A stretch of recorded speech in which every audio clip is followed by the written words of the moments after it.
This is a 2019 Hyundai Kona. It's in surf blue and has the 2-liter 4-cylinder engine.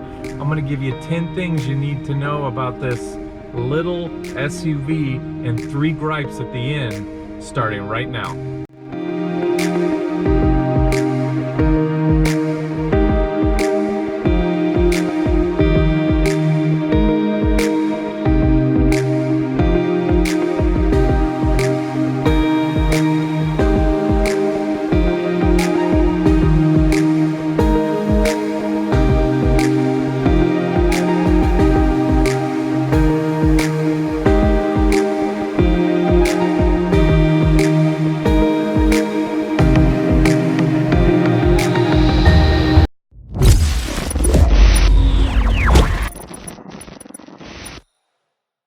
My name is Mike, and if you're new to my channel, consider checking out some of my other reviews. I do car, truck, SUV reviews of the cars and trucks that I rent, borrow, and own. New videos every Monday. Thanks for watching this video. Click that like button, and let's get to the list. All right, number 10, who is this car marketed for? Who are they making this car hoping that people will buy? And that is the millennial buyer, the big group of buyers who have come into the market, now have jobs, and are looking for something that's cute and fun. I don't know if this is male or female in terms of its target, but it definitely has a cool vibe. It's called the Kona. It's in surf blue. It really does have a cool factor. So the millennial buyer represents a huge part of the market now. They have a lot of buying power, and this is the kind of vehicle a lot of them are looking for. Did you buy a Kona? Leave a comment and let us know what you think of it. All right, number 9, this car is really fun. It's, again, I mentioned it's in surf blue. It's got this cool body cladding. The interior's laid out excellent. You get some good features for a valuable package, in my opinion. The 2-liter engine is not the best. I'll talk about that in another point, but the feeling, the sport feeling of the car is fun. This car reminds me of like a Mark IV GTI, or maybe more like a Rabbit or a Golf. It just has that nimble quality of steering that makes it engaging and fun to drive. This particular version is underpowered, but that's okay. It still feels sporty, particularly in sport mode. Overall, I think this car is authentically fun.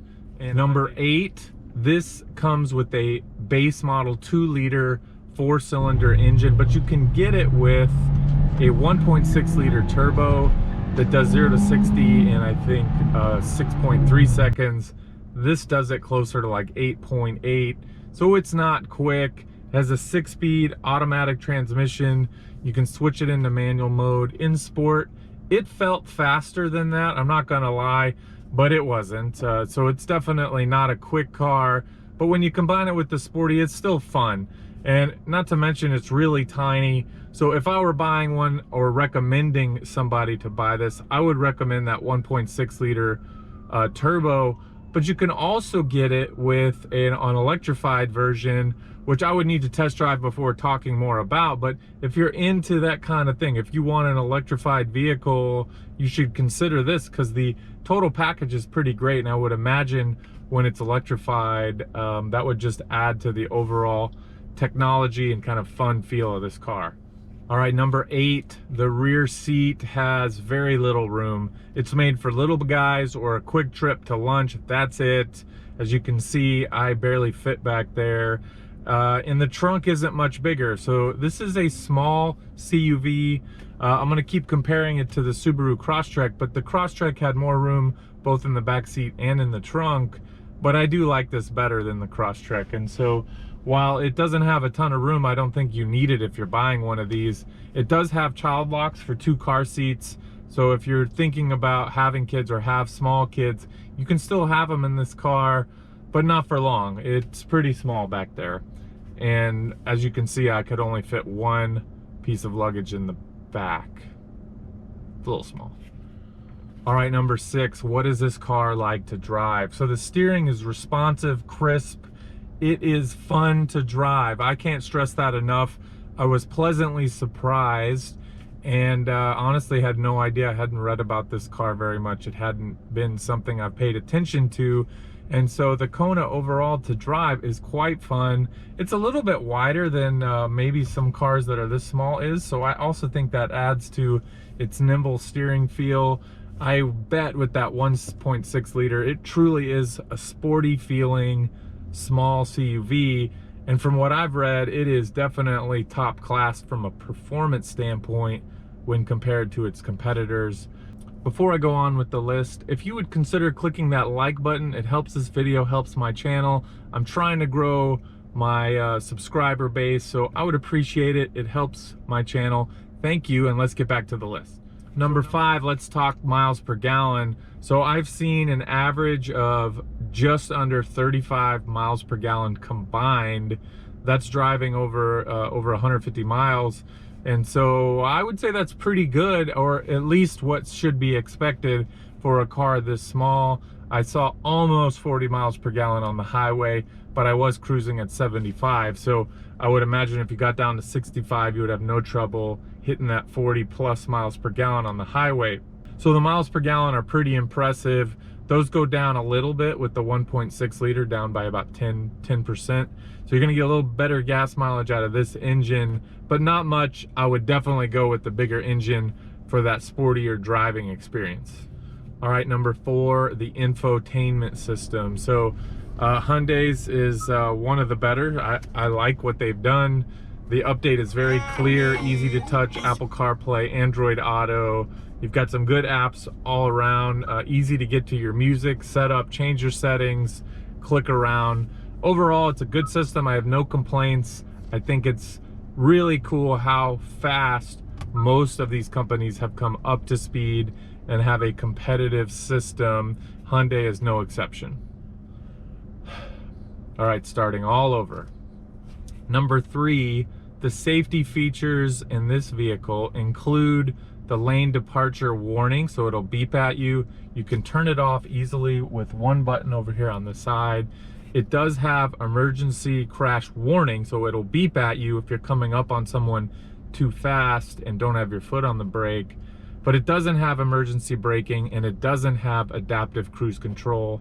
So the safety package is a value package. It's not top of the line, but it's pretty good. All right, number 2, the interior has this really great soft blue lighting. It's another thing that reminds me of the feel of a Volkswagen Golf. It just has kind of a fun vibe, especially when it's dark. I won't have a chance to film it.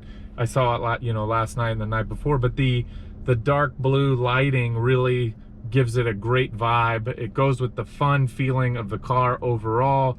The interior materials are mostly plastic, high durable. They don't have a luxury feel or anything like that. But the layout is simple, clean, very usable, good cup holders, USB power, a place to put your phone, and all the controls are right within reach. I don't know what else you could ask for. The seats fit pretty well. I like that this is a little bit wider. There's plenty of shoulder room between you and the person next to you. So overall, I like the interior, even if it is quite small. So the number one thing you need to know about this small CUV is the price. So it starts at just under $20,000, which is about what this SE costs. So this is pretty much a base model. It might actually be a base. I don't know of any options on here.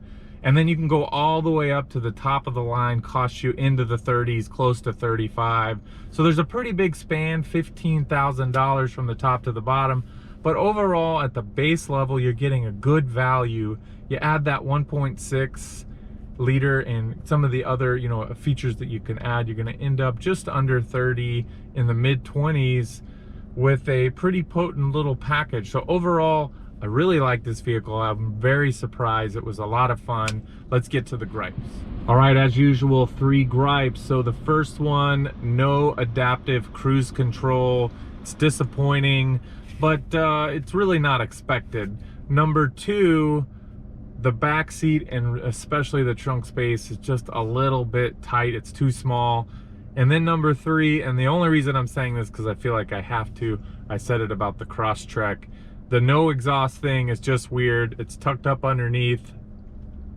It kind of goes with their electric vehicle or hybrid vibe. So why even show off the exhaust at all? So overall, this is a fun little package. I was impressed with the Hyundai Kona. Overall, I do recommend it. Let me know what you think. If you own one, leave a comment. Otherwise, we'll see you next time. Like this video and check out my channel for other reviews. Thanks for watching. See ya.